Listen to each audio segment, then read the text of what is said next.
buenas tardes para todos. Bienvenidos a esta última jornada del segundo Simposio Internacional de Psiquiatría, la depresión amenaza silenciosa. En esta última jornada nos acompaña el doctor Sebastián Cisneros Trujillo, con su conferencia Conducta Suicida, Neurobiología e Intervenciones.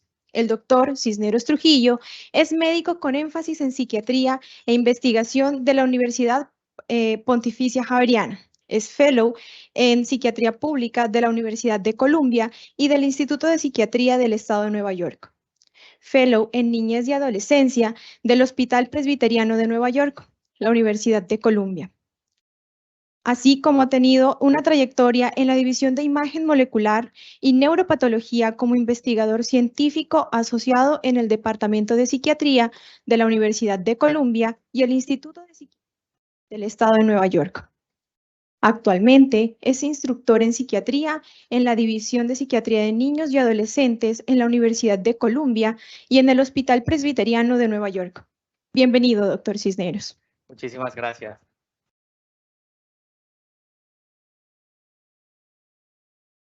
En primer lugar, muy contento por la invitación de Freddy. Felicitaciones por los 10 años del programa y pues auguro que muchas cosas buenas sigan pasando acá. Muy contento de estar acá en Colombia. Yo soy colombiano, soy psiquiatra ahora en los Estados Unidos y para mí es un gran placer estar acá en mi país presentando un poco de las cosas y de mi trabajo. En primer lugar, tampoco tengo nada que disclose en cuanto a mis relaciones con la industria farmacéutica, pero sí me gustaría hacer un énfasis un poco de una de las personas que voy a hablar, que es la que diseñó el Safety Planning, que es una de las estrategias de intervención en la conducta suicida. El nombre de ella es doctora Barbara Stanley, que falleció en enero de este año y pues quería también en honor a ella, un poco hablar de lo que ella hizo y pues que de verdad ha salvado muchas vidas en el mundo. Entonces, hablando un poco del índice de las actividades que voy a hablar ahora, voy a hablar un poco de epidemiología y definiciones de la conducta suicida. También voy a hablar un poco de la neurobiología del suicidio, un poquito haciendo más énfasis a lo que ya habló el doctor Cisneros en la sesión de la mañana y también con un poco de los ingredientes de lo que habló el doctor Freddy y también la doctora Alexandra. Quisiera también hablar un poco ya de qué hay que hacer, ¿no? O sea, listo, tenemos toda esta data de biología y de neurobiología, pero ¿qué es lo que la evidencia muestra que es efectivo en el tratamiento, en intervenciones, no solo médicas, sino también de salud pública, sino también de comunidad, para poder, pues, mitigar los efectos del suicidio, ¿no? También qué perspectivas hay acerca del futuro, ¿no? ¿Qué cosas hay ahora que están en desarrollo y que van a ayudar para poder así, pues, entender mejor esta patología? Entonces, en cuanto a epidemiología, el suicidio es la 10ª causa de muerte a nivel mundial, con 800,000 víctimas al año aproximadamente. Ay, qué pena, voy a volver. Es que me pasé. Listo. Es la 10ª causa de muerte en adultos, como lo estaba diciendo.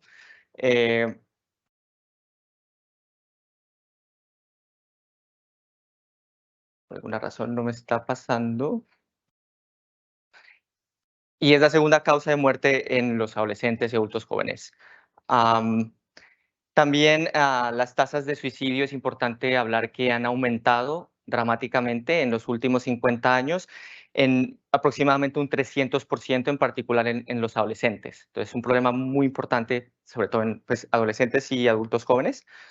Teniendo una tasa de suicidio mayor en los hombres comparado con las mujeres, 50 a 1 en hombres, 100 a 1 en mujeres. Esta gráfica es para mostrar las diferentes tendencias en mortalidad de las enfermedades más comunes. Vemos que en azul está la enfermedad coronaria, vemos que en tomate está el cáncer, vemos que en gris está la enfermedad cerebrovascular. Entonces, como vemos, por ejemplo, hemos hecho un gran trabajo como médicos en reducir la enfermedad cardiovascular y también la enfermedad cerebrovascular. Asimismo, también con el cáncer ha habido una tendencia a la baja desde 2000 a 2015. y también ha habido una tendencia a disminución en todas las enfermedades. Sin embargo, con la conducta suicida ha sido lo contrario. De 2000 a 2015 ha habido una tendencia al aumento. Entonces, eso hace entender que hay cosas que tenemos que hacer. Hay algo que hay ahí, hay una desconexión en cuanto a cómo comprendemos las cosas, pero también qué es lo que tenemos que hacer para mitigar este problema. Entonces, como ya había hablado el doctor Cisneros, este es un problema que es bastante complejo y es muy heterogéneo, pero tenemos que entenderlo y para entenderlo tenemos que entender las definiciones, ¿no? Entonces, hay varias clasificaciones para definirlo. La que nosotros utilizamos es la CICASA, se llama, que el comportamiento suicida es un espectro en el cual comenzamos pues con la ideación suicida, que son los pensamientos suicidas, después los actos preparatorios con intención suicida, luego ya la acción como tal, que luego la hablamos como intento suicida, y el suicidio consumado. Esos son los 4 grandes, pues, espectros que hay en la definición del comportamiento suicida. Entonces, ya hay esta definición en el DSM-5-TR, que fue publicado en el 2022, el año pasado, en marzo. Entonces, ya hay diagnóstico de suicidio. Antes no había, antes del DSM-5-TR no había, ahora ya tenemos el diagnóstico, ya está ahí, y está en esta categoría que se llama, en traducción al español, otras condiciones que pueden ser de foco de atención clínica. Y tenemos el comportamiento suicida, que es la definición, que es una categoría que puede usarse para las personas que se han involucrado en un comportamiento potencialmente autolesivo con alguna intención de morir como resultado del acto. Entonces, esto puede resultar o no en una autolesión real, que es importante ahí también decirlo, no solo es la acción, también puede ser la parte del pensamiento, pero se aplica a que es que hay una evidencia de intención de quitarse la vida, que eso es como la parte de la definición que es importante en lo que ahora nos dice el DSM-5-TR. Y también está la otra parte que ya son las autolesiones no suicidas, que son pues las personas que se han autoinfligido intencionalmente daño corporal de un tipo probablemente que provoque algún tipo de daño corporal, pero nada, pues que no haya una intención suicida. La intención suicida es intención de quererse matar. Entonces, también hablando de lo que habló el doctor Cisneros esta mañana, el comportamiento suicida, cómo lo estudiamos? ¿Cómo lo hacemos el abordaje? Es un abordaje multidimensional que hacemos de esta patología, en la cual tenemos factores psicosociales. Como dijimos en esta mañana, nos podríamos gastar todo el mes y el año hablando pues acerca de esta parte, porque es supremamente importante. Pero también está la parte del desarrollo y la crianza. Y es importante también resaltar en ese asunto que que el cerebro se termina de desarrollar a los 25 años, ¿no? Eso es algo que siempre se nos olvida, pero es importante también recordarlo. Sobre todo la corteza prefrontal, es una corteza que se desarrolla y se termina de madurar en la adolescencia y pues en la vida adulta ya está completamente desarrollado. Factores genéticos y biológicos, como se habló también esta mañana, vamos a hablar un poco de la neurobiología. Quiero enfocarme en los 3 principales factores, la parte neuroinflamatoria, la parte endocrinológica y en la disfunción del eje hipotálamo hipoficiario adrenal y también la parte de inflamación, que es algo de lo que yo he estudiado. Y la enfermedad mental, entonces como hablamos también en la mañana, 90% de las personas que cometen suicidio tienen un antecedente historia de enfermedad mental. Entonces es importante también tenerlo ahí muy pendiente. Entonces, ¿cómo nosotros entendemos la conducta suicida desde un modelo ya longitudinal? Esto lo usamos con el modelo de diátesis estrés, que fue desarrollado por el doctor John Mann en la Universidad de Columbia, en el cual hay una diátesis. Esa diátesis es una predisposición, una vulnerabilidad. Y esa vulnerabilidad pueden ser muchas cosas. Puede ser la inflexibilidad cognitiva, por ejemplo, que es algo que es muy común, o sea, la parte de no ver la vida en un espectro, sino o blanco o negro. También la impulsividad, que se habló muy bien esta mañana, el pesimismo, y también ya vemos aquí las partes ya de predisposición ya genética, obviamente la historia de maltrato, que ya también esta mañana se habló, y las disfunciones endocrinológicas del eje HPA y también del sistema monoaminérgico, que pues podemos hablar de la serotonina un poco y también del glutamato, un poco las intervenciones de eso también. Pero entonces, esta predisposición hace que resurja, pues, o que surja la ideación suicida, que es el primero, ¿no? Lo que tenemos en este espectro, la ideación suicida, pero eso no es suficiente para ya llegar a la otra parte. Entonces, hay un momento en el cual hay un estresor, un evento gatillo, el cual hace que se pase ese umbral de riesgo, ese umbral de diátesis, y ya de un momento en el cual hay una ideación, ya se pase hacia la acción, y entonces ahí hay un intento de suicidio o un suicidio completado. Es importante hablar de esto como algo que no necesariamente es que tome tiempo, puede ser de horas, puede ser de minutos, o sea, de tener esta predisposición después de tener un estresor muy grande, puede pasar minutos o horas, o puede ser algo que ya sea crónico, puede que sean pues, semanas, meses o años, ¿no? Entonces, esto no es tanto temporal, sino que las dos tienen que estar presentes para que haya una acción. Entonces, acá en esta gráfica que vemos, está supremamente llena de cosas, pero aquí está como resumido todo lo que hablamos un poco de la mañana y lo que también pues voy a hablar ahorita, pero vemos que hay una disfunción inmunitaria en la parte, pues obviamente la microglia, que es pues, que hace la función de defensa en el sistema nervioso central.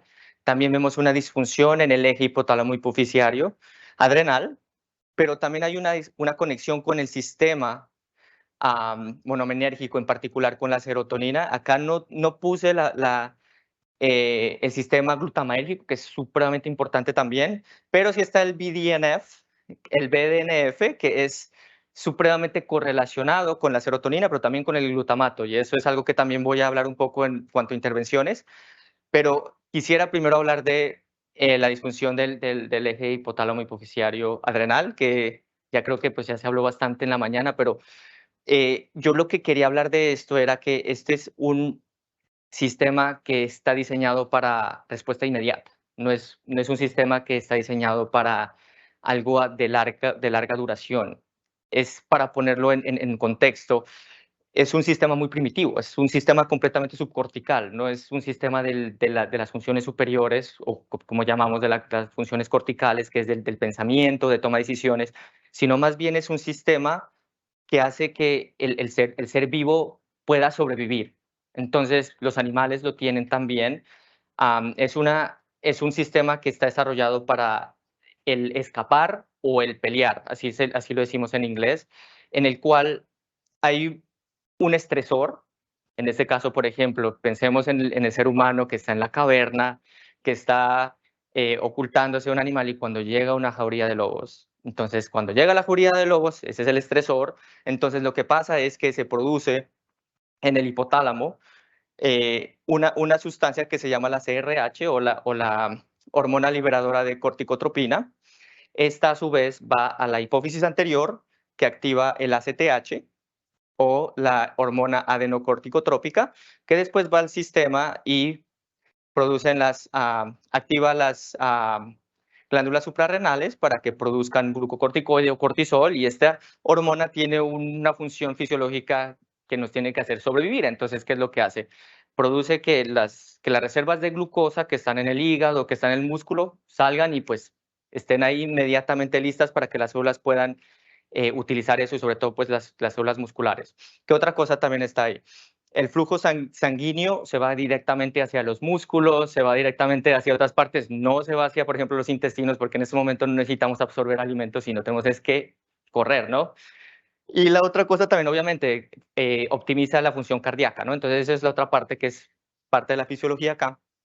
Pero como les decía, esto es un sistema que es para reacción inmediata, no es para larga data. Entonces, por eso hay un feedback negativo, que lo que hace es que el nivel de cortisol va hacia el hipotálamo, y en el hipotálamo, pues ya dice, listo, ya, suficiente cortisol. Ahí estaba pensando, cuando estaba pensando este eje, era como, bueno, hay algo que se utiliza mucho por acá en la costa, y era como que el cortisol le dice al hipotálamo como que la coja suave, ya tiene que cogerla suave ya, demasiado acá activado. Entonces, lo que hace es que ya se frena todo esto y el cortisol ya deja de producirse, porque el hipotálamo dice, listo, no hay que producir más. Pero entonces, ¿qué pasa en las personas que tienen conducta suicida. Y ahí hablamos de lo que se habló en esta mañana también, la parte de la epigenética, que es la expresión de los genes. Entonces, hay dos grandes partes para la expresión génica, una que es la metilación, que es como no necesitamos expresar estos genes, o la acetilación, que sí los tenemos que expresar. Dependiendo de muchos factores, se metila o se acetila, ¿no? Entonces esa es una parte importante ahí. Y lo que el doctor Turecki y su grupo en la Universidad de McGill en Canadá encontró en estudios por post-mortem de cerebros de personas con historia de maltrato infantil es que hay una metilación, o sea, no hay una expresión de los receptores de glucocorticoides en las víctimas suicidas con historia de maltrato infantil. Entonces, ¿eso qué quiere decir? Que el cógela suave no está activado. O sea, el sistema de estrés está activado crónicamente, está todo el momento ahí, toca sacar cortisol a cada momento.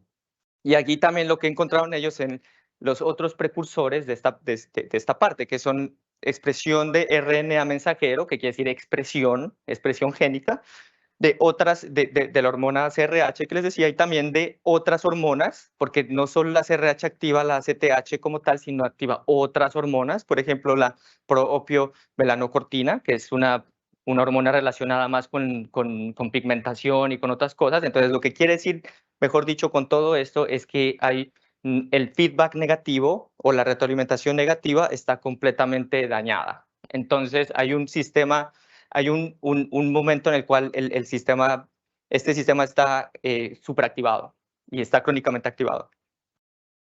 Y eso también lo encontramos ya clínicamente. Entonces hay un test que se utiliza que se llama el test de supresión de dexametasona.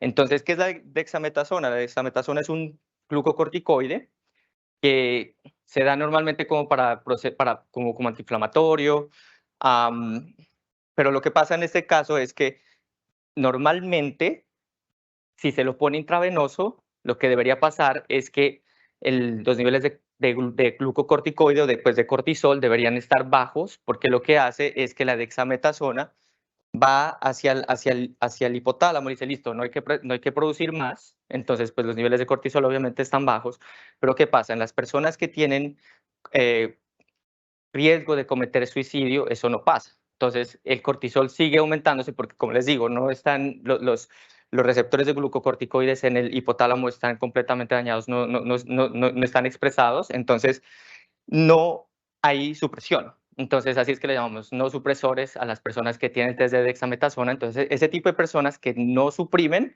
tienen mucho más riesgo de cometer suicidio y es un riesgo de 14 veces más. Y como les digo, esta disfunción se correlaciona con la letalidad y la severidad.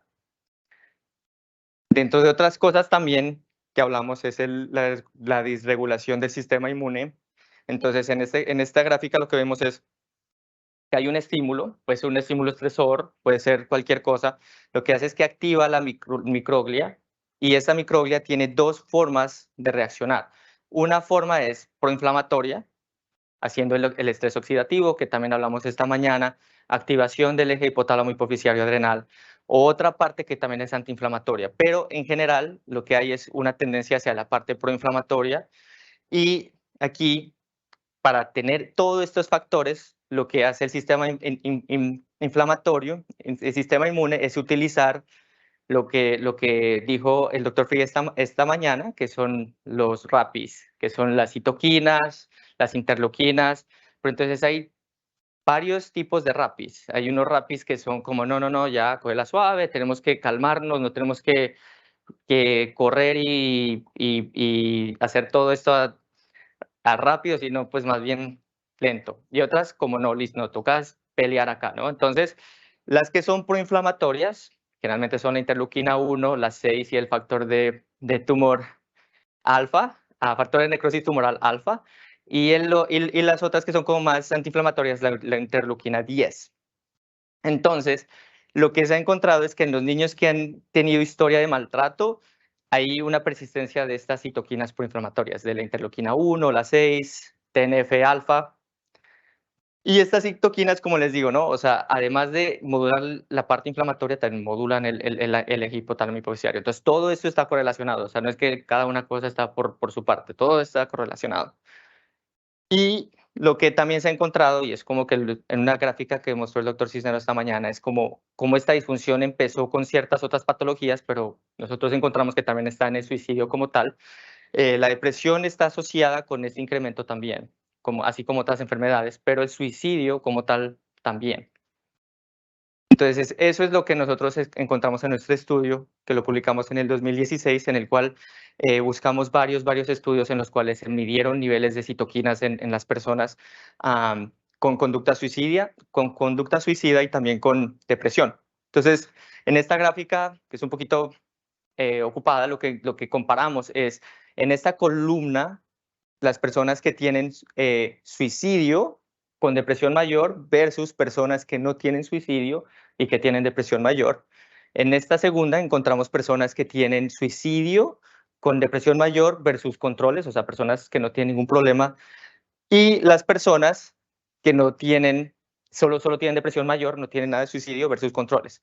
Pero lo que encontramos, y que es súper interesante, es que hay una persistencia de niveles altos de interleuquina 6 en personas suicidas con depresión mayor. Lo que nos quiere decir es que no necesariamente la depresión es la que aumenta la citoquina, sino también la condición de la conducta suicida como tal hace que esto esté también elevado y esté también alterado. Entonces, lo que nos hace entender es que no necesariamente es la patología mental la que está contribuyendo como esto, sino el suicidio como tal. Entonces, en línea de lo que estaba diciendo el doctor Cisneros en esta mañana, es que la conducta suicida debe tener su propio espectro, su propio diagnóstico, porque antes lo que hacíamos era, no, esto es depresión, esto es ansiedad, o esto es como patología médica y ya. Entonces, lo que nos hace pensar a nosotros, no, el suicidio también es una entidad como tal. Entonces, por eso, también biológicamente lo hemos podido, pues, encontrar.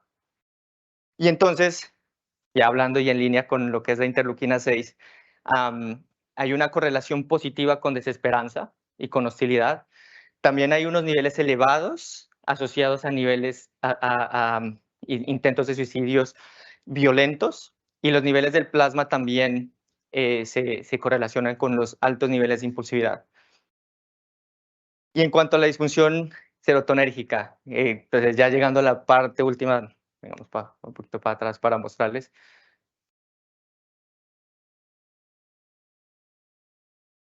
Entonces, llegando a la parte serotonérgica, como ven, entonces la parte inflamatoria está conectada con el eje hipotálamo hipófisis adrenal, pero también está conectado con el sistema monaminérgico como tal, con el sistema serotonérgico. Entonces, lo que hace el estado proinflamatorio es que el triptófano, que un aminoácido que es el precursor de la serotonina, en vez de producirse serotonina, se va hacia el otro lado y se produce otro tipo de factores, la quiniurenina, el ácido quinolónico, otro tipo de factores que lo que son es citotóxicos. Y estos factores también pues contribuyen a esta citotoxicidad, con la conducta suicida. Pero otra cosa que quería hablar acá, todo esto también hay una disfunción del BDNF, ¿no? Entonces, no hay la plasticidad neuronal, que es lo que habíamos hablado también en la mañana. Eso es importante también correlacionarlo, y que hay ciertas terapias que de hecho van hacia eso, ¿no? Hacia el BDNF, ¿no? Que es la ketamina, ¿no? Eso es algo que está muy de moda en los Estados Unidos. No sé cómo estará acá en Colombia, pero en Estados Unidos está muy de moda. Entonces, volviendo a eso, entonces, como no hay serotonina, ¿qué es lo que encontramos? Y este es uno de los primeros estudios que se hicieron en Europa, en Suecia, en 1976, imagínense. Tomaron muestras de líquido cefalorraquídeo en personas y lo que encontraron fue que habían niveles bajos de un precursor de la serotonina, que es el ácido 5-hidroxiindolacético, que está por acá, en esta parte. No hay producción de esto. Entonces, como no hay producción de esto, no hay serotonina, entonces había como un estado de de disfunción serotoninérgica con disminución de la serotonina, lo que encontraron es que hay un riesgo elevado, más o menos de 4.5 veces más de cometer suicidio en esas personas que tienen niveles bajos de este precursor. Pero también hay una disfunción del transportador de serotonina en áreas prefrontales, lo que habló el doctor Cisneros esta mañana, toma de decisiones, ¿no? La parte cognitiva, y un aumento de los receptores serotonérgicos 1A, que esta es una de las claves para entender el sistema serotonérgico. El receptor 1A, que tiene la función de retroalimentación, es un receptor que es presináptico, quiere decir que está antes, o sea, esta es la sinapsis, la parte postsináptica y presináptica. La parte presináptica activa, ¿no? Para que la neurona postsináptica funcione, pero a la vez también hay una retroalimentación a esta neurona. Y los receptores 1A son parte de esa retroalimentación y están en la parte presináptica. Entonces hay una disfunción, entonces hay un estado hiposerotonérgico. Entonces, ¿qué es lo que pasa? Las neuronas presinápticas aumentan la expresión de esos receptores, y ese receptor 1A, y lo que encontramos en el estudio que hicimos con PET, que es tomografía de emisión de positrones, es que las personas que tienen una expresión alta de estos receptores tienen mayor letalidad en el intento de suicidio, y también tienen mayor probabilidad de cometer un suicidio altamente letal a 2 años. Entonces, lo seguimos a estos pacientes por 3, 6 meses, después al año, después a los 2 años, y encontramos una persistencia de niveles de ideación suicida altos. Y también encontramos que estas personas después, cuando tenían algún tipo de intento de suicidio o cuando cometían suicidio, era altamente letal. Entonces, estábamos hablando de que esto es algo heterogéneo, bastante complejo, que no entendíamos muy bien, porque cuando hay mucha literatura al respecto, es como, no, que hay muchos niveles de cortisol, que no, que hay bajos niveles de cortisol, que no, que tal interleuquina está alta, que no, tal interleuquina está más baja. Entonces, había mucha confusión en cuanto a los investigadores de conducta suicida, porque era como, no, hay mucha contradicción, no hay una homogeneidad en qué es lo que está pasando biológicamente con estas personas. Entonces, lo que nos hizo pensar es que de verdad hay varios tipos de disfunciones biológicas en las personas que cometen suicidio. Entonces, esto ya no es algo homogéneo, sino algo heterogéneo. Entonces, lo que nos hace pensar es que hay varios tipos biológicos de personas que tienen este problema. Entonces, para poder comprender esto es que empezamos a pensarlo más hacia atrás. Entonces, listo, ya tenemos la parte de los intentos de suicidio, ya tenemos la parte de pues, los estudios post-mortem, pero muy poco se había estudiado la ideación suicida. ¿Y por qué se hacía eso? Porque en cuanto a los diseños de estudios, hay mucha dificultad de poder hacerlo, ¿no? O sea, es algo que generalmente uno pues no lo puede hacer fácilmente con una escala de corte transversal, sino que la mejor manera de hacerlo es de manera prolongada. Y por eso ya hay unas nuevas formas y técnicas de poderlo hacer. Una de ellas es la tecnología, el uso de ciertas aplicaciones que pueden ayudar a traquear, a preguntar cómo te sientes, cómo está todo, ese tipo de cosas. Otro tipo de cosas también es como unos devices también que están ahí, en los cuales pueden monitorear dónde estás localizado. Entonces es como que el futuro de lo que está pasando ahora de cómo se comprende la conducta suicida. Pero en ese sentido, es importante entender qué es lo que está pasando con la ideación para después poder entender qué es lo que está pasando más allá. Entonces, las escalas de corte seccional no nos dan un continuum, sino que nos dan algo como del momento, y para que las personas digan, no tengo ideación suicida, pero la verdad sí lo tengan. Entonces, por eso como tener una película de lo que está pasando nos puede ayudar más que tener solo como una foto. Entonces, y eso es algo que lo hicimos con un estudio que se llama el EMA, que es Emotional Momentary Assessment, que es una aplicación en la cual los pacientes responden preguntas durante un intervalo de tiempo, generalmente 7 días a 15 días, en el cual se pregunta cómo ha estado, si tienes ideación suicida, si te sientes triste, ese tipo de cosas. Y a la vez lo que hicimos en este estudio fue que tomamos muestras salivares de cortisol, y encontramos algo supremamente interesante, en lo cual las personas que tienen variabilidad de la ideación suicida, quiere decir que no están persistentemente pensando en quitarse la vida, tenían mayores niveles de cortisol comparado con las personas que no tienen variabilidad. Quiere decir que todo pues, es más como regular la forma como piensan acerca del suicidio, lo que nos hizo pensar que puede haber por lo menos 2 fenotipos de conducta suicida, y hasta pueda que sean más, pero hay 2 que son como los que más claros tenemos. Entonces, esos 2 subtipos que habló el doctor Cisneros son el subtipo que es estrés responsive, lo llamamos, o que responde por la parte de estrés, que es mucho más relacionado con una disfunción del eje hipotálamo hipoficiario adrenal, en la cual ahí pensamos una historia de trauma, como dijimos, la parte de glucocorticoides que no están funcionando. Después, esto hace que haya una reactividad emocional, que no haya un gran control cognitivo, y esto pues hace que las ideaciones suicidas fluctúen, ¿ok? Y después hay un comportamiento suicida ya más bien impulsivo, y es pues más bien asociado como a la parte de estrés. El otro subtipo ya es el subtipo que ya es más bien asociado a la depresión, al sistema serotonérgico, que es lo que estaba hablando del receptor 1A, en la cual hay una diátesis depresiva y en la cual hay un síntomas de depresión, en el cual hay un afecto depresivo.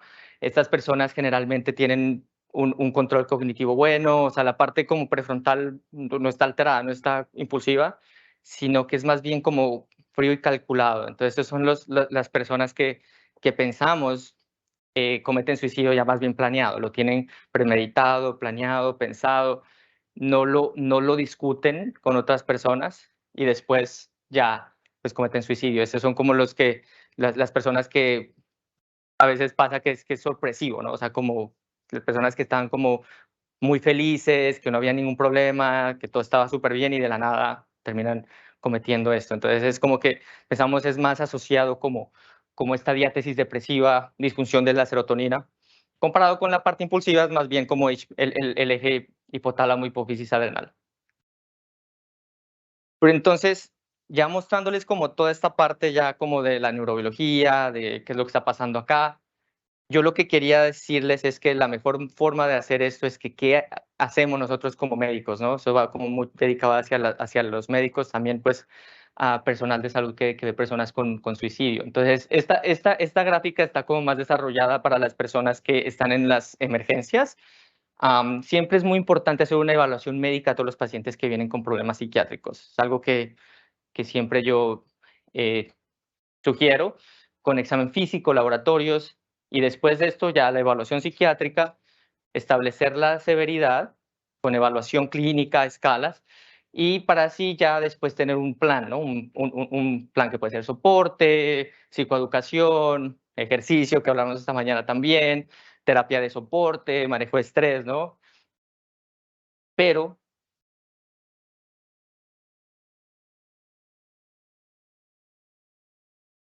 bueno, pero lo que entonces podemos hablar. Pero bueno, entonces en esta gráfica lo que vemos es la técnica de cero suicidio, que fue una del manejo de conducta suicida que se realizó en el sistema de Michigan, en Henry Ford, en el cual tenemos un screening primero, que se lo hace con la escala de severidad de la Universidad de Columbia, después una formulación y un triaje, para así después tener el nivel de determinación del riesgo suicida, si es un riesgo alto, si es un riesgo intermedio, si es un riesgo bajo.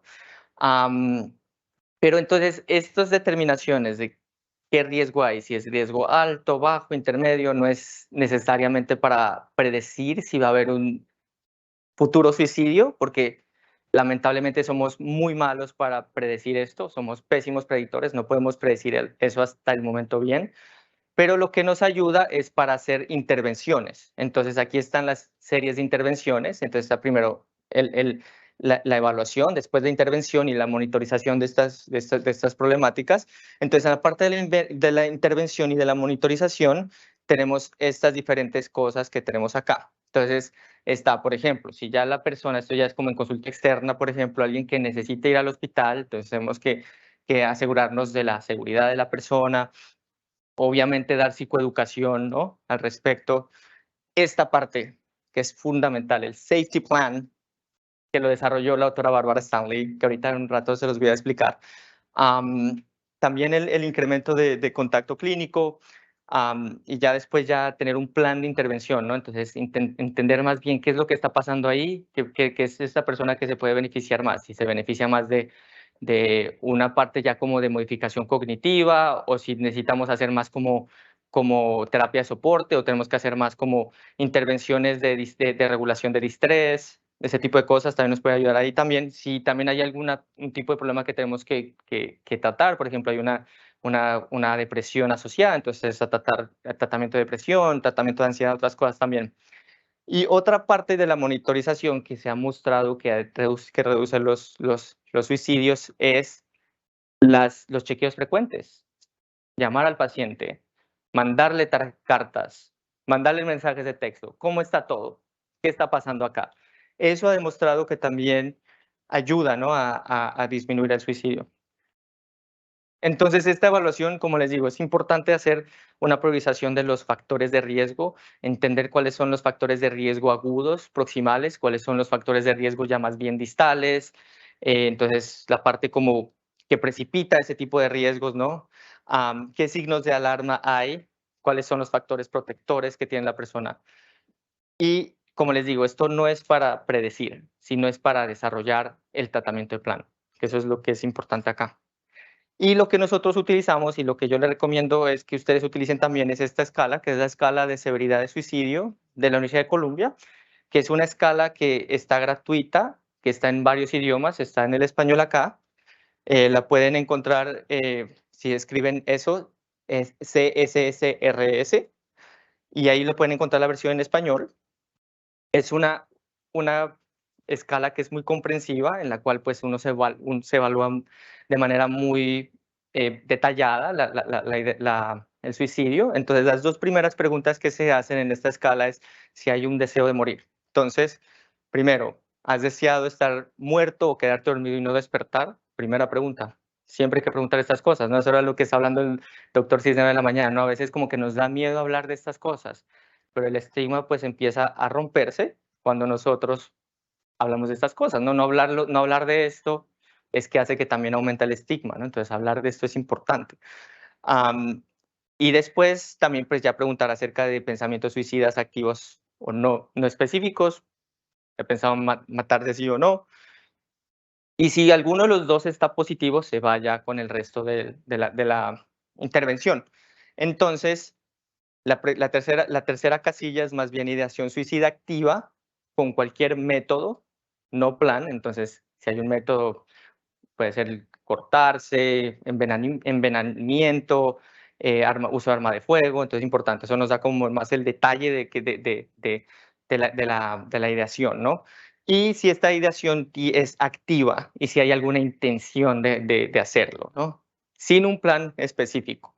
Si ya hay un plan, ya es la parte ya más de abajo. Entonces ya es la ideación suicida activa con plan e intención. Entonces uno va primero de quererse morir o no, después si hay ideación suicida, después si hay algún método, si hay alguna intención de usarlo y después ya si hay algún plan. Así es como entendemos comprensivamente bien y pues también nos ayuda también a entender la severidad del caso, ¿no? Esto es algo que lo podemos utilizar como pues, evaluadores de salud mental en servicios de emergencias, lo podemos usar en consulta externa también y eso nos ayuda como también a detallar muy bien el plan de tratamiento, ¿no? Otra cosa que también vemos es cuál es la intensidad de la ideación, qué tan frecuente está pasando, si es a cada hora, cuántas veces por semana. También el control, si hay algún tipo de actividad o algún tipo de control que pueda hacer, porque eso también nos puede ayudar a detallar qué intervenciones podemos hacer por esa persona. Si hay algún tipo de impedimento, que esos son los factores protectores, ¿no? Soporte familiar, si hay un tipo de actividades en la comunidad, si hay un tipo de deporte, hay un tipo de hobby, ese tipo de cosas nos puede ayudar también a entender más bien y a detallar, ¿no? Cuáles son los factores protectores. También cuáles son los estresores que conllevan a esta ideación. Entonces, cuáles son las razones, ¿no? para tener esta ideación. Y también otra parte que es importante evaluar cuando uno evalúa a una persona que tiene comportamiento suicida es si hubo antecedentes de intentos de suicidio. ¿Por qué? Porque el tener historia de intentos de suicidio es el mayor predictor de un intento en el futuro. Ese es el mayor predictor de todos, de hecho, tener historia de intentos de suicidio. Y entonces también es importante entonces evaluarlo, entender cuál es la intensidad, entender la letalidad del mismo y así pues poder desarrollar un plan. Saber si el intento es interrumpido o abortado. Intento de suicidio interrumpido es que un factor externo hizo que no pasara esa acción. Un intento abortado es que la misma persona no decidió tomar la acción. Y los actos preparatorios, eso es fundamental también para entender pues, la severidad. Si ya las personas, por ejemplo, colectaron pastillas o si ya tienen listas pues, las diferentes cosas para poder pues, cometer eso. Y entonces eso también nos ayuda pues, a tener la evaluación de la letalidad y el potencial pues, o no de muerte. Pero como les digo, esto no es un predictor de si va a pasar o no, sino de qué tenemos que hacer para intervenir. Entonces, en cuanto a las intervenciones, hay 4 grandes cosas que quiero hablarles al respecto en la conducta suicida. Primero, ¿qué podemos hacer como educadores?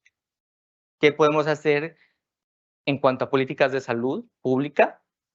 También, ¿qué tratamientos hay que han demostrado que reducen esto?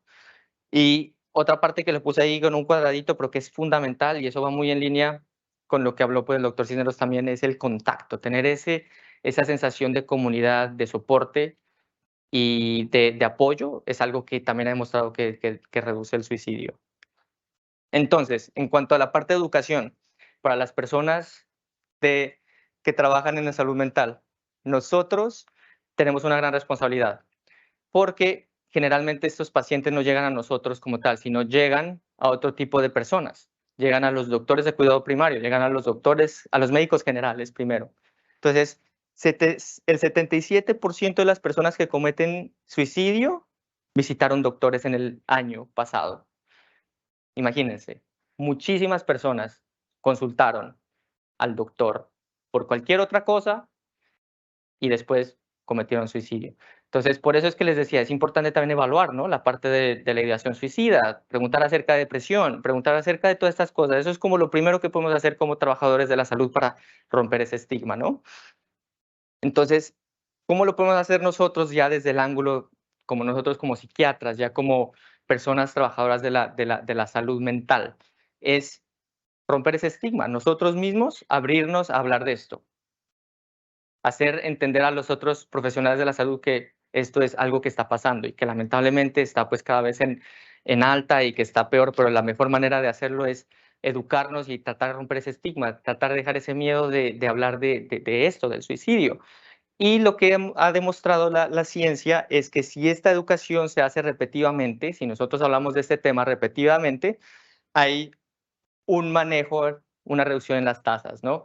Y sobre todo yo como psiquiatra infantil es algo que soy muy apasionado de hacerlo porque es una de las subespecialidades muy poco servidas en los Estados Unidos y escuché hoy esta tarde en el almuerzo que también acá en Colombia, entonces pues nuestra función es la parte colaborativa, ¿no? Trabajar con los pediatras, trabajar con otros trabajadores de la salud para poder desmitificar esta parte y para poder pues ayudar a las personas que están en necesidad. La educación dirigida a la población general. Otra parte también de lo que a mí me gusta como psiquiatra infantil.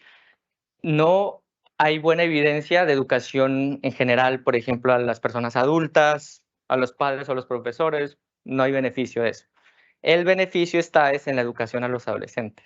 Qué interesante, ¿no? Que a veces los ponemos como de lado, ¿no? Decimos, no, los adolescentes ahí no van a escuchar, están en su otro mundo, lo que cualquiera, lo que sea, pero es importantísimo empoderarlos, ¿no? O sea, hablar de esto con ellos. Ahorita, si nosotros no lo hacemos, lo están haciendo otras personas, ¿no? Entonces, por eso es como nuestra función como trabajadores de la salud en la educación, ¿no? Entonces, si no estamos haciéndolo nosotros, que somos los profesionales, lo va a estar haciendo TikTok, lo va a estar haciendo los YouTubers, otras personas que tal vez no tienen la misma nivel de educación, tal vez no comprendan muy bien cuáles son los detalles de esto y pues es importante que nosotros pues también nos empoderemos y podamos pues servir a la comunidad como nuestro rol, ¿no? En la sociedad, que es ayudar a las personas, ¿no?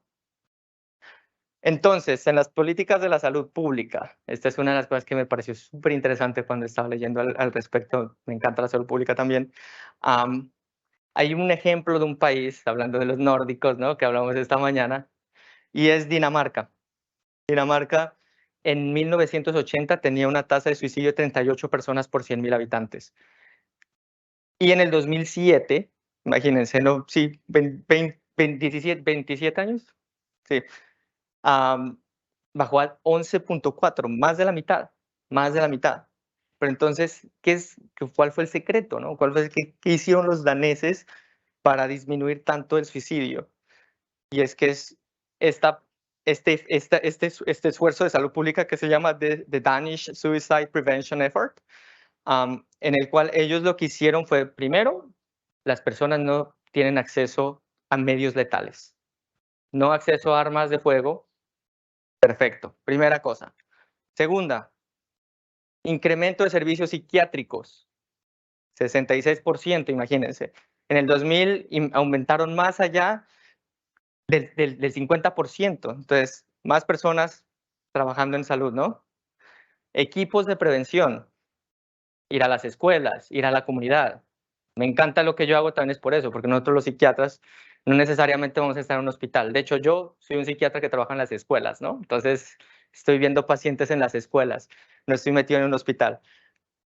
Y la otra cosa son los equipos de seguimiento y fortalecimiento de la consulta externa luego del alta en los pacientes psiquiátricos. Todas estas 4 cosas mejoraron el suicidio. Pero venderlo eso es difícil, ¿no? Porque pues, no es una prioridad para la gente, lamentablemente la salud mental no es una prioridad en la salud. Pero esto, hay data, hay cosas que nos dicen, no, sí puede bajar.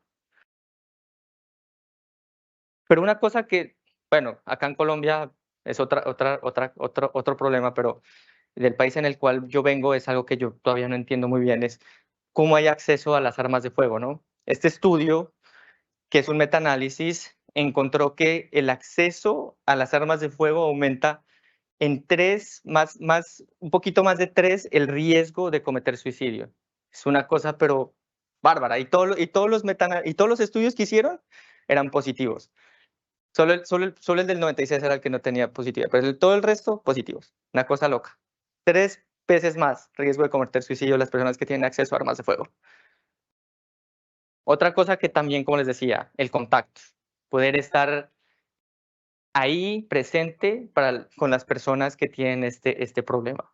Entonces, el mayor riesgo ocurre cuando las personas están hospitalizadas, cuando se les da de alta después de hospitalización. Es importantísimo. Entonces, y ocurren más o menos un 80% al año, ¿no? De haber estado hospitalizadas las personas. Entonces, es muy importante seguir el contacto, seguir educando a las personas, seguir hablando de lo que está pasando ahí. Y lo que se ha demostrado es que ese contacto disminuye la conducta suicida en 18 meses. Entonces, imagínense, eso es algo que ayuda y que sirve. Esa sensación de estar en comunidad, como les decía, de no estar solos. El envío de tarjetas postales o mensajes de texto. Usemos bien el WhatsApp, ¿no? Ahorita tenemos el WhatsApp, acá en Colombia lo usan bastante, puede servir bastante también. Otra cosa también comprensiva cuando tenemos una persona que tiene ideación suicida es el safety plan. Y este safety plan es una evaluación, un documento activo, vivo, que usted como terapista lo hace con el paciente, en el cual está ahí durante las crisis, porque las personas cuando están en estrés, como les decía, en la parte del diátesis y estrés, en la parte del estrés, las personas, pues la capacidad cognitiva no está ahí, o sea, las personas no están como para pensar, ¿qué hago? Entonces, para eso está el safety plan, es una capacidad para resolver problemas en los momentos de estrés. Entonces, esta es una herramienta que la desarrolla uno como terapeuta con el paciente, en el cual hay unas estrategias que pueden ayudar a la persona cuando está con ideación suicida. Y esto es una intervención que se hace a las personas que tienen incremento en el riesgo para cometer suicidio, pero no en riesgo inminente. El riesgo inminente son otras intervenciones, obviamente. La persona tiene riesgo inminente, pues no estamos desarrollando un documento, no, toca ir a las emergencias, hospitalización, ¿no? Entonces, este plan tiene 6 grandes componentes. El primer componente son los signos de alarma. Entonces, ¿qué signos de alarma hace que se produzca la ideación suicida? Entonces, puede ser el estrés, puede ser sentirse triste, puede ser sentirse que no está acompañado, ese tipo de cosas.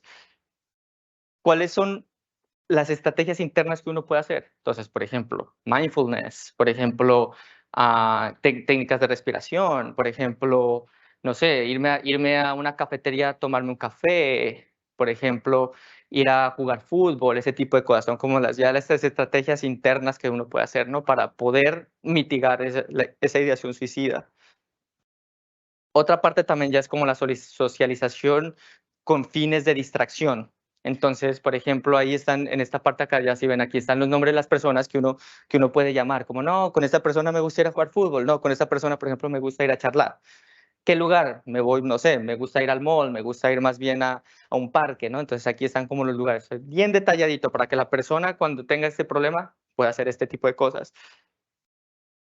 Ya cuando la ideación ya está como más activa y de verdad no se puede hacer estas otras cosas, ¿qué personas, familiares, amigos o personas pueden estar ahí para apoyarme?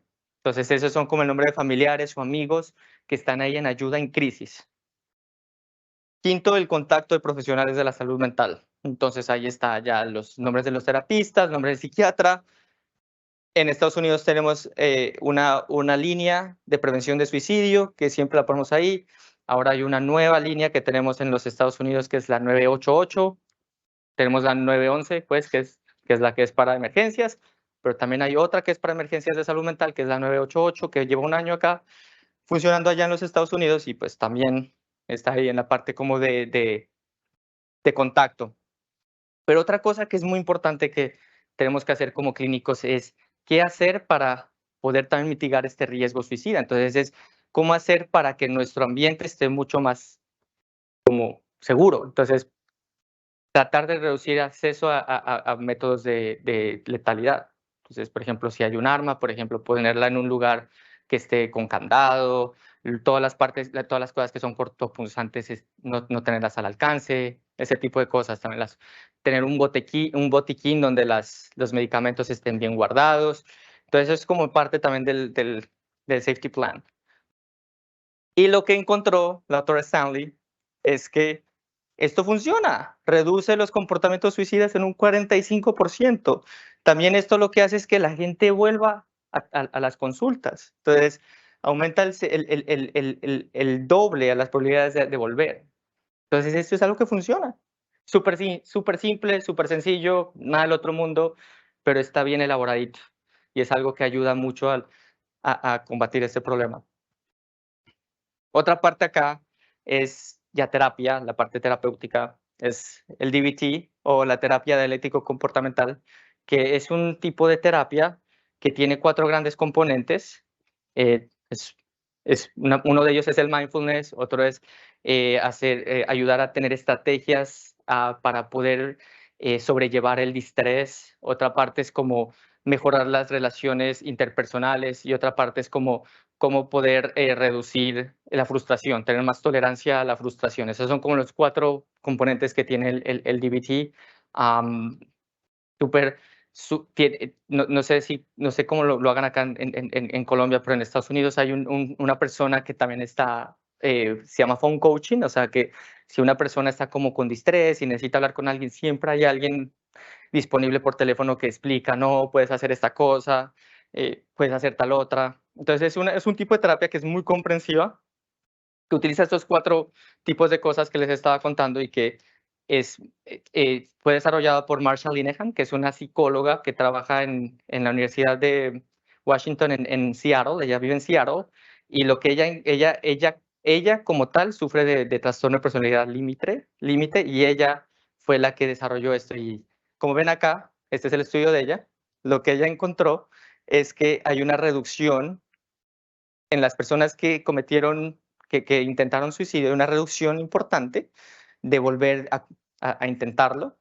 Y acá en esta otra gráfica, las personas que están con este tipo de terapia, se reduce dramáticamente también tener otro intento de suicidio comparado con personas que reciben cualquier tipo de cuidado. Entonces, el DBT es un tipo de terapia que es muy buena y funciona también mitigando la conducta suicida.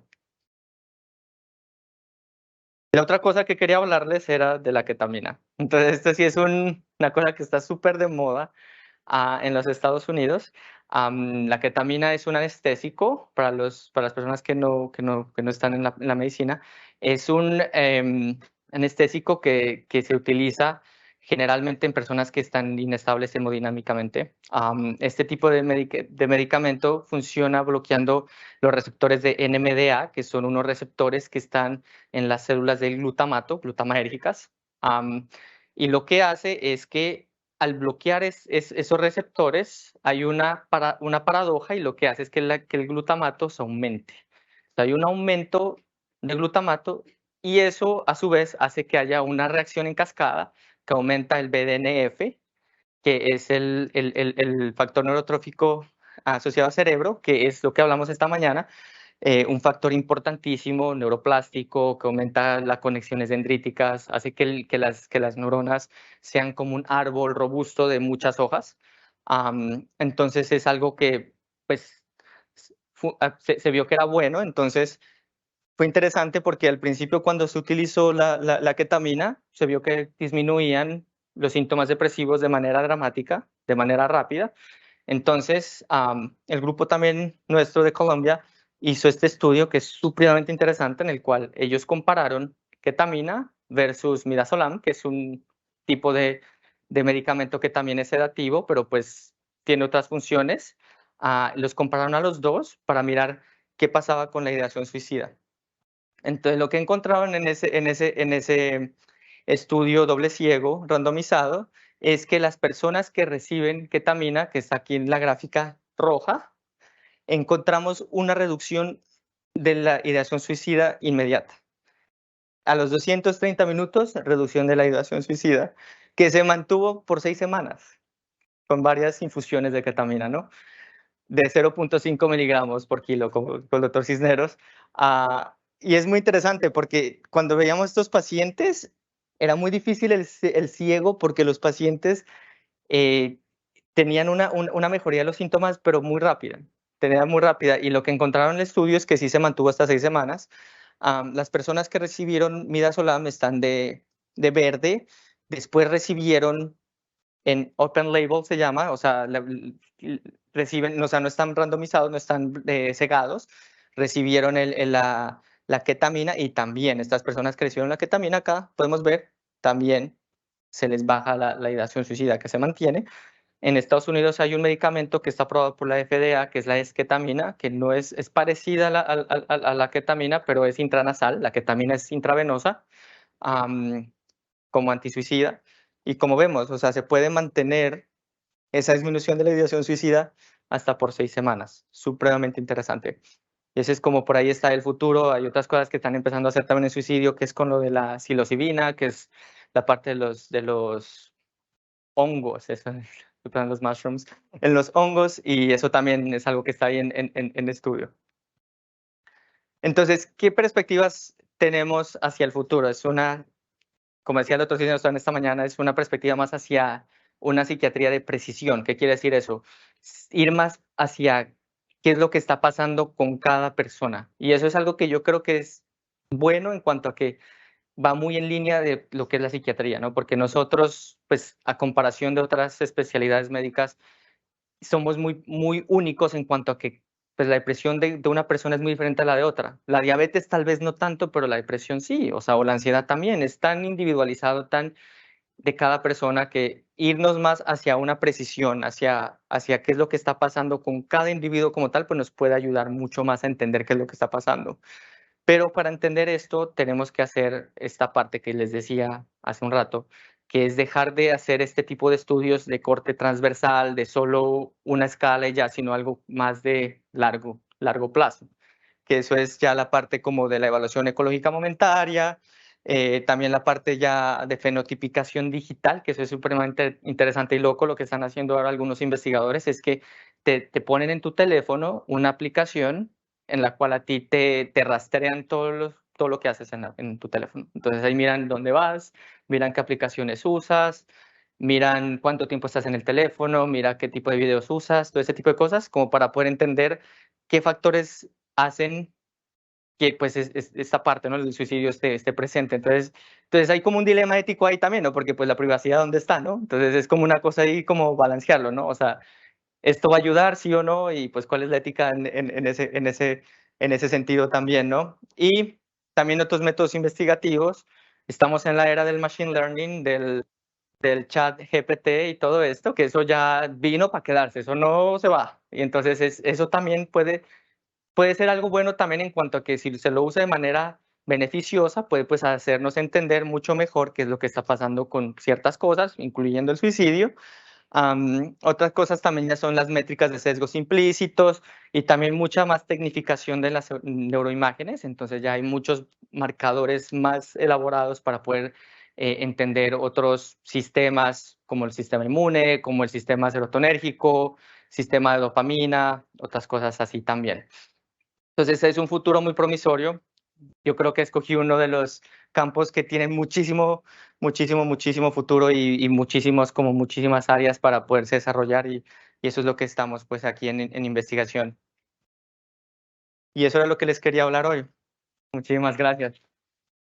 Bueno, muchísimas gracias, doctor Cisneros. Siempre es un placer para nosotros escucharlo y tenerlo en estos espacios académicos tan importantes. Para finalizar este espacio, iniciaremos con la sesión de preguntas. ¿Alguien tiene alguna pregunta? Y muchas gracias por la mirada que tienes sobre la psiquiatría en este momento. De verdad que no conocía muchas cosas de las que planteaste, pero te quería preguntar algo muy puntual.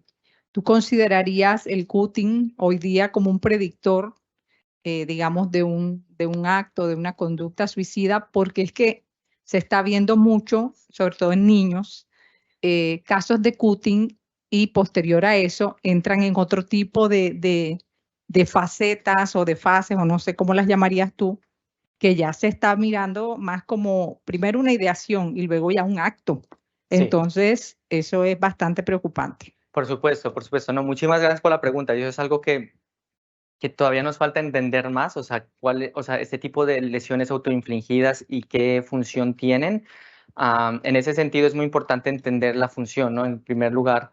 Y en segundo lugar, lo que está asociado con esto es una disfunción de otro sistema, hablando de más complejidades de la conducta suicida, que es el sistema opioide, que ese es uno de los sistemas que todavía no están muy bien estudiados, pero que en cuanto a la conducta suicida, pero que pensamos que está asociado con este tipo de cosas, porque muchas veces este tipo de lesiones tienen como una intención de reducir el dolor, ¿no? Reducir ese dolor mental. Entonces, exactamente, entonces, y eso es lo que dicen los pacientes exactamente. Entonces, lo que está estipulado en este tipo de problemas es que hay una disfunción ya en la parte opioide, en las endorfinas, que se toca un poco de ese tema en la parte del ejercicio.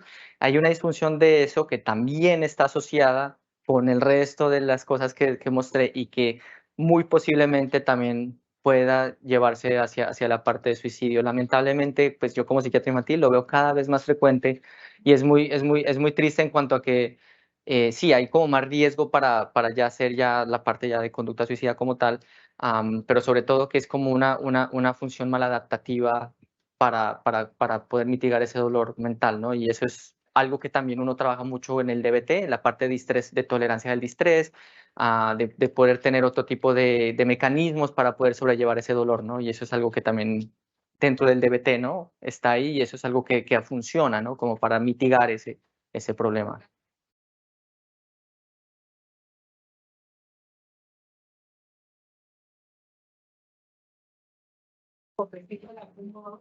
Yo siempre tiendo a curarme y salir y hago la revisión al psiquiatra infantil porque estoy mirando otras cosas. Por ejemplo, en un caso que tengo, hubo abuso por parte de su hermano. Exactamente. tenía problemas de orina, entonces se van creando otros aspectos que también son relevantes. Exactamente, no solo quedarnos como, ay, sí, es solo para aliviar el dolor, sino cada vez como entender mucho más cuál es la función exactamente, o sea, qué pasó en este momento que hizo que pasara esta situación. Y eso es lo que pues también siempre hacemos nosotros allá en la evaluación de los pacientes con lesiones autoinfligidas. No, gracias. Hola. Tengo una pregunta acerca de la ketamina. Eh, pues sabe que la ketamina también se consume de manera no recetada. Entonces quería preguntarle cómo esta podía llegar a afectar a pues una persona y algún método para prevenir de que este medicamento se pueda llegar a utilizar pues de una persona que no debería ser recetada. Excelente pregunta. Esa es una gran pregunta y de hecho así fue como comenzó, ¿no? Esta fue una medicación que tenía primero como un propósito anestésico en los 70, es sintético, ¿no? La ketamina es una sustancia en veterinaria, exacto, ¿no? Primero era como para veterinaria, para poder pues dormir los animalitos, para después ya se utilizó en anestesia también. Pero lo que se encontró es que también este tipo de sustancias también tienen un potencial adictivo, o sea, actúan en el sistema de recompensa, ¿no? Entonces aumentan los niveles de dopamina y endorfinas, entonces tiene ese potencial. Y en ese sentido, por eso es algo que tú dices muy cierto, y por eso es que es muy restringido en cuanto al acceso y en cuanto a la monitorización y a la administración de esta medicación.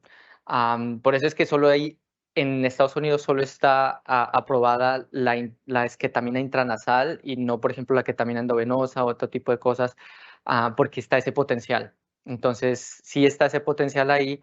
Sin embargo, la dosis es muy baja. Eso es lo que es bien interesante de esto como tratamiento comparado con las dosis que se utilizan para anestesia o las dosis que se utilizan como sustancia de uso, ¿no? O sea, la dosis es mucho más baja que se utiliza y ahí se ven los efectos. Pero sí, siempre es como monitorización que se hace.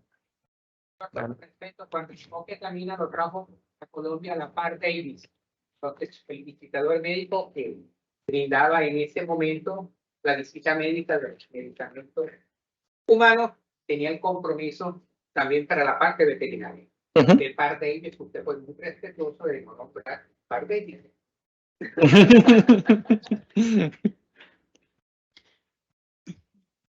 Buenas, bueno, Bueno, primeramente quería dar como que tengo como cierto conocimiento aparte de las prácticas clínicas que estoy realizando, pero cierto que concuerdo en lo que dice de que muchas personas tienen el estigma de que nosotros podemos como decir que una persona tiene tendencia a que se va a matar un día de estos o decir incluso el día exacto o la hora exacta en la que la persona puede cometer este acto suicida.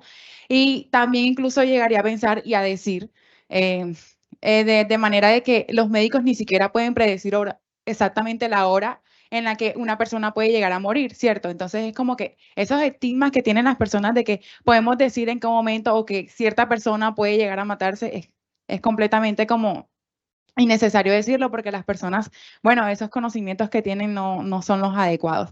En cuanto a lo que decía de que podemos enfatizar en los adolescentes para la psicoeducación de la conducta suicida, creo que más allá de los adolescentes deberían ser también los padres de familia, porque siento que juzgan, etiquetan y no tienen el conocimiento de esos síntomas o signos que pueden llegar a presentar sus hijos de estas conductas o esta ideación suicida. Porque los padres más que todo lo dejan a un lado o no tienen el conocimiento exacto. Y como dice usted, en las redes sociales también psicoeducan, pero no de la mejor forma porque no tienen un conocimiento especializado o una psicoeducación ya antes previa para poder educar a los adolescentes, a los padres de familia. Entonces llegan como que a intervenir o a hacer un conocimiento que no está adecuado para las personas.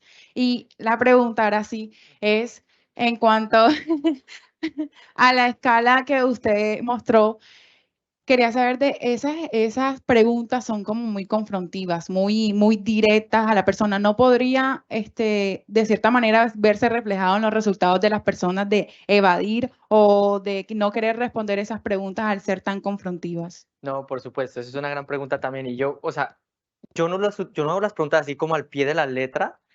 Uno como psiquiatra, esto es un arte, ¿no? O sea, para uno hablar con una persona, pues no, a ver, ¿cómo te vas a morir? No, pues eso es algo que uno lo pregunta, y sobre todo yo como psiquiatra infantil, a un niño no le pregunta, ¿estás pensando en morirte? No. Es algo que utilizo como el marco teórico de las preguntas para yo poder entender en qué nivel está la idea del suicidio. Entonces, tiene razón en cuanto a que muchas de las preguntas no son muy basadas en la realidad, basadas en el contexto clínico, pero lo que yo quería como dejar ahí, como en plantar la semilla, es que nos ayuda a tener ese marco de qué es lo que nosotros estamos evaluando, qué tan severa está esta ideación suicida, si hay método o no hay método, si hay una intención o no hay una intención, si hay un plan o no hay un plan, y si hay algún tipo de letalidad dentro de ese plan. Entonces, eso es como que nos da ese marco teórico. Ahí, como tú lo vayas desarrollando cuando tú conversas con tus pacientes, es muy importante también porque le da tu personalidad, pero lo importante es que detrás de tu cabeza tengas que ese marco teórico está ahí, y entonces tú estás hablando con la persona y a la vez detrás de tu cabeza es como, no, entonces quiero ver método, plan, intención, todo eso. Entonces, esa es la idea, y eso es lo que te ayuda después a ti a desarrollar las cosas. Y con eso también abres un campo que es muy importante y eso es la parte de la discrepancia entre la investigación y la vida real. O sea, lamentablemente en la investigación muchas de estas herramientas son como muy fabricadas, ¿no? Como muy poco naturales. O sea, entonces son todas estas preguntas que te toca hacer a ti, a los pacientes en investigación, y te toca chequear cositas porque son estandarizadas para seguir pues el método científico que tiene que ser estandarizado. Pero entonces ahí se pierde la naturalidad. Entonces tienes toda la razón. Nuestra función como psiquiatras, y hablando ya como trabajadores de la salud mental, es tener ese arte de poder llegar a la persona hasta el fondo, ¿no? Hasta su alma, y y tú puedas entender qué es lo que está pasando. Y la mejor manera de hacerlo es de una manera espontánea, ¿no? Pues pienso yo. Entonces tienes toda la razón.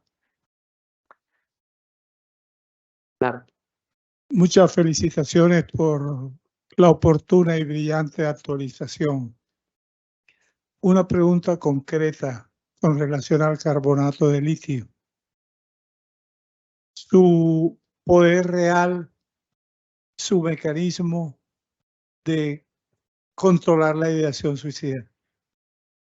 Muchísimas gracias por la pregunta. Borré la diapositiva del carbonato de litio. Dije, bueno, es que me voy a llenar de cosas acá para decir a la gente. Excelente pregunta. Hay 4 estudios randomizados, 2 aleatorizados, ciegos, 2 abiertos, contradictorios, pero hay uno que es el que hicieron, y 2 metaanálisis, no, uno con solo los aleatorizados, en los cuales no encontraron reducción de ideación suicida, el que hicieron con todos los estudios, no solo los randomizados, sino los abiertos también, encontraron que sí se reduce la ideación suicida. Lo que yo pienso de esto es que todavía nos falta entender el litio, obviamente, es un medicamento súper viejo, nos falta entender mucho más el mecanismo de acción, pero tiene que ver mucho, mucho, mucho con la parte del BDNF. Entonces, lo que hace es que aumenta esta parte de la plasticidad neuronal y puede también ser beneficioso. Entonces, ahí es muy importante como tener ese nivel de balance cuando uno habla con un paciente acerca del tratamiento del litio. Entonces, los efectos adversos, obviamente, la parte renal, la parte de diabetes insípida, también sí, la parte de la tiroides, obviamente, todo esto, tenerlo en cuenta y comprender qué tan bueno sea como tal. Entonces, nosotros lo utilizamos a veces en pacientes con depresión refractaria, o sea, obviamente pues en bipolar tipo 1 pues es primera línea y sirve lo que sea, pero estoy hablando ahorita ya de las personas que tienen depresión mayor refractaria, puede tener su beneficio. Entonces yo me voy más hacia la parte de sí, pues sí, listo, tenemos esta evidencia que es contradictoria, pero tenemos algo que puede que sí sirva, pues yo me voy por eso. Ujú.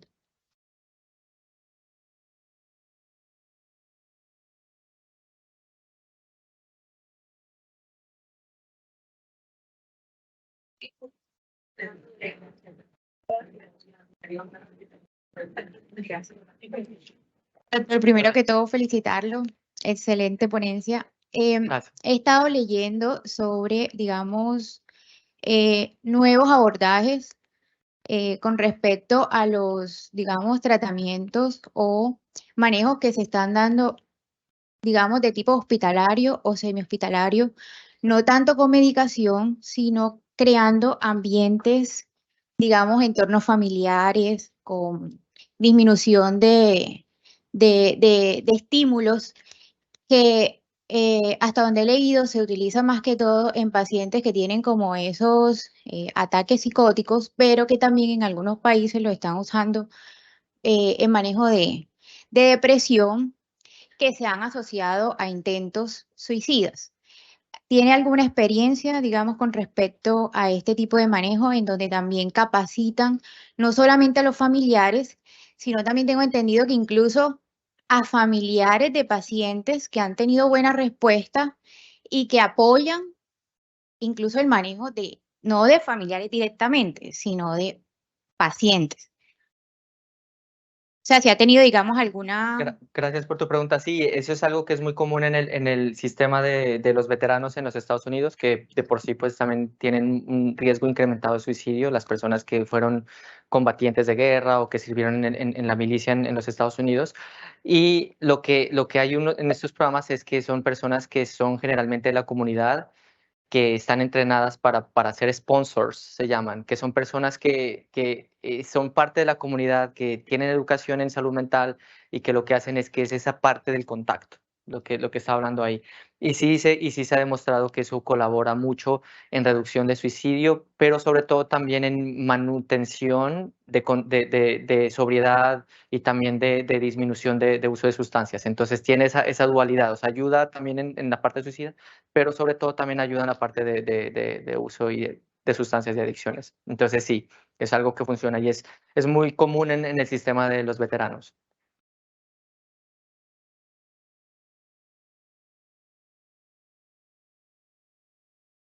Agradecemos nuevamente la intervención del doctor Cisneros. Muchísimas gracias a todas las personas que hicieron las preguntas. Muchas gracias, doctor. Gracias.